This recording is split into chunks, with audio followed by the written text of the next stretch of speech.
Hello students, வணக்கம். இன்னைக்கு நம்ம யூனிட் 2ல இருந்து ஒரு சூப்பர் இம்பார்ட்டன்ட் ஆனா ரொம்ப ஈஸியான ஒரு டாபிக் பார்க்க போறோம். Electrostatics of conductors.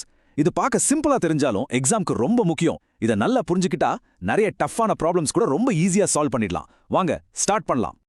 சரி, இந்த டாபிக்கை நம்ம டைரக்டா டெக்ஸ்ட் புக் மாதிரி படிக்காம ஒரு சின்ன கேள்வியில இருந்து ஆரம்பிக்கலாம். ஒரு பசில் சால்வ் பண்ற மாதிரி கான்செப்டை நம்ம டிஸ்கவர் பண்ணலாம். நீங்க இதை கண்டிப்பா கேள்விப்பட்டிருப்பீங்க. இடி மின்னல் அடிக்கும்போது காருக்குள்ள இருந்தா ரொம்ப சேஃப்னு சொல்லுவாங்க. ஏன் எப்போது யோசிச்சிருக்கீங்களா? நிறைய பேர் என்ன நினைப்பாங்க, ஓ காருக்கு ரப்பர் டயர் இருக்குல்ல அதான் காரணம்னு. ஆனா அது இல்ல. உண்மையான ரீசன் நம்ம இன்னைக்கு படிக்க போற பிசிக்ஸ்குள்ள தான் ஒளிஞ்சிருக்கு. இந்த கேள்விக்கு பதில் இந்த செஷன் முடியும் போது உங்களுக்கே ஆட்டோமேட்டிக்கா புரியும்.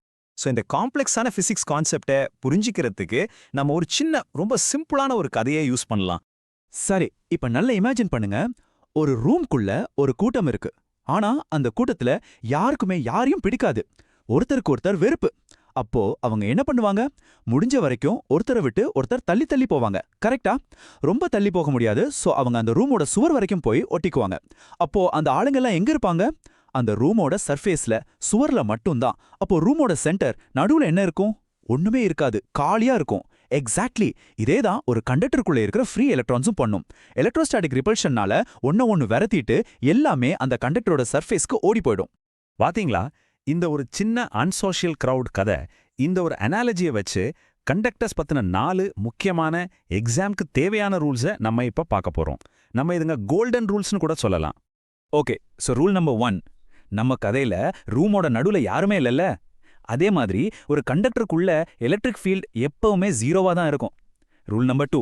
ஃபீல்டு ஜீரோவா இருக்கிறதுனால அதோட லாஜிக் படி கண்டக்டரோட உள்ள எந்த இடத்துல பார்த்தாலும் பொட்டென்ஷியல் கான்ஸ்டண்டா இருக்கும், மாறாது. Rule number 3. கூட்டம் ஃபுல்லா எங்க இருந்துச்சு?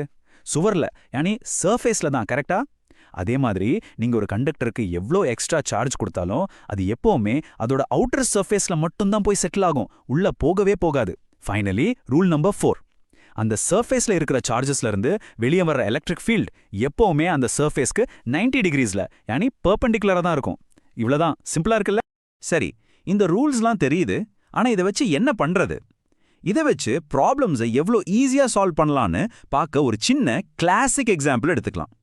இங்க பாத்தீங்கன்னா ஒரு ஹாலோ மெட்டல் ஸ்பியர், யானி உள்ள காலியா இருக்கிற ஒரு மெட்டல் கோலோ. அதோட சர்ஃபேஸ்ல வெளியே பொட்டென்ஷியல் பாத்தீங்கன்னா 10 வோல்ட்ஸ். கேள்வி என்னன்னா, அதோட சென்டர்ல கரெக்டா நடுவுல பொட்டென்ஷியல் எவ்வளோ இருக்கும்? கொஞ்சம் யோசிங்க. நம்ம படிச்ச அந்த கோல்டன் ரூல்ஸ்ல ஏதாவது யூஸ் ஆகுமா? And the answer is 10 volts. Yep, அதே 10 volts தான்.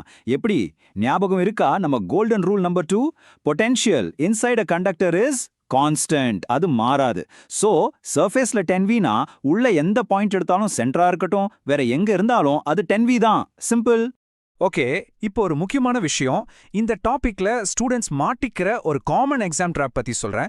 நிறைய பேர் இந்த சின்ன கன்ஃபியூஷன்ல மார்க்ஸ் லூஸ் பண்ணிடுவாங்க. ஸோ ரொம்ப கவனமா கேளுங்க. ஓகே, ஸோ என்னது அந்த பெரிய மிஸ்டேக்? ஸ்டூடெண்ட்ஸ் எங்க தப்பு பண்றாங்க? இதோ இங்க தான் ப்ராப்ளம் வருது. நம்ம என்ன சொன்னோம்? கண்டக்டருக்குள்ள எலக்ட்ரிக் ஃபீல்ட் E இஸ் 0.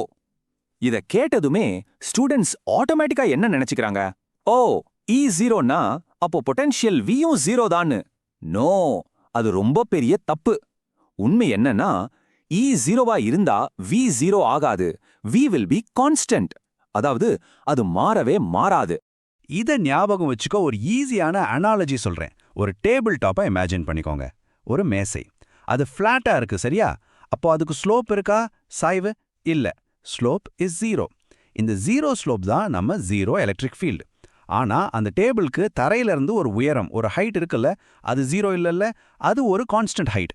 அந்த ஹைட் தான் நம்ம கான்ஸ்டன்ட் பொட்டென்ஷியல். ஸோ E 0னா ஸ்லோப் 0, ஆனா ஹைட் இருக்கு. அதே மாதிரி E 0னா பொட்டென்ஷியல் கான்ஸ்டன்டா இருக்கும். இப்ப புரியுதா? இந்த டேபிள் டாப் ஞாபகம் வச்சுக்கோங்க, எப்பவுமே மறக்காது. சரி, சோ இன்னைக்கு நம்ம பார்த்ததை ஒரு தடவை குயிக்கா ரிவைஸ் பண்ணிடலாமா? இந்த கண்டக்டரோட சீக்ரெட்ஸ் என்னன்னு பார்ப்போம். Okay, 4 important takeaways. நம்பர் 1, கண்டக்டருக்குள்ள எலக்ட்ரிக் ஃபீல்ட் எப்பவுமே 0. நம்பர் 2, அந்த கண்டக்டர் ஃபுல்லா பொட்டென்ஷியல் எப்படி இருக்கும்? கான்ஸ்டன்ட், மாறாது. நம்பர் 3, நீங்க என்ன சார்ஜ் கொடுத்தாலும் அது எங்க போய் உட்காரும்? Only on the outer surface, உள்ள வரவே வராது. அண்ட் ஃபைனலி நம்பர் 4, அந்த சர்ஃபேஸ்ல இருந்து வெளியே வர்ற எலக்ட்ரிக் ஃபீல்ட் எப்பவும் பெர்பெண்டிகுலரா இருக்கும், 90 டிகிரிஸ்ல. இவ்வளவுதான் எலக்ட்ரோஸ்டாட்டிக்ஸ் ஆஃப் கண்டக்டர். சோ இப்ப புரியுதா? நம்ம ஃபர்ஸ்டா கேட்டோமே ஏன் காருக்குள்ள சேஃப்னு. கார் ஒரு மெட்டல் பாடி, அது ஒரு கண்டக்டர். மின்னல் அடிக்கும்போது அந்த சார்ஜ் எல்லாம் காரோட அவுட்டர் சர்ஃபேஸ்லயே போயிடும். உள்ள எலக்ட்ரிக் ஃபீல்ட் 0. சோ உள்ள இருக்கிற நம்ம சேஃப். இதுதான் அந்த சேஃப் ஜோன். ஓகே, இப்போ என்ன கேள்வினா, ஒரு கண்டக்டர் ஒரு சேஃப் ஜோன் கிரியேட் பண்ணுதுன்னா 2 கண்டக்டர்ஸை வச்சு சார்ஜை ஸ்டோர் பண்ற ஒரு ஸ்டோரேஜ் ஜோனை, ஒரு சின்ன பேட்டரி மாதிரி நம்மளால கிரியேட் பண்ண முடியுமா? இந்த கேள்விக்கு பதில் தான் நம்ம அடுத்த டாபிக், கெப்பாசிட்டர்ஸ். அதை பத்தி அடுத்த செஷன்ல